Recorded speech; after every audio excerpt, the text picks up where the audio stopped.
ఈయన ఒక స్కీమ్ పెట్టినాం కదా అభయహస్తం లోపల, గత ఉద్యోగం లోపల ఎవరైతే అసూలు బార్చినారో 250 చదరపు గజాల స్థలం కూడా ఇస్తామని అన్నారు కదా. మరి వాళ్ళ లెక్క 1 year అయింది, ఇంతవరకు ఎందుకు తీయాలి?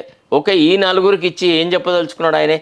తర్వాత ఆయన ఎవరెవరికైతే ఇచ్చినాడో వాళ్ళకి ఆల్రెడీ ఇండ్లు పట్లు ఉన్నాయి, వాళ్ళు ఆర్థికంగా ఎంతో కొంత స్థితిగతులు కలిగి ఉన్న వాళ్ళే.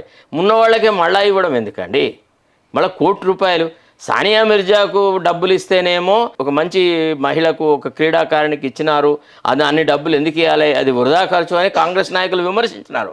మరి అట్లాంటి వాళ్ళు ఈనాడు వీళ్ళకెందుకు కోటి రూపాయలు ఇవ్వాలా చెప్పండి? ఒక పక్క ఫీజు రీఎంబర్స్మెంట్ ఇవ్వలేదు.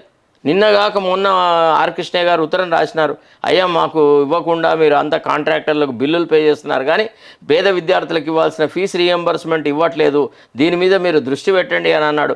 మరి నిన్న ఆ కార్యక్రమాలలో ఫీజు రీఎంబర్స్మెంట్ ఈ రోజుల్లోగా మేము పే చేస్తామని చెప్పి ఉంటే బాగుండేది కదా.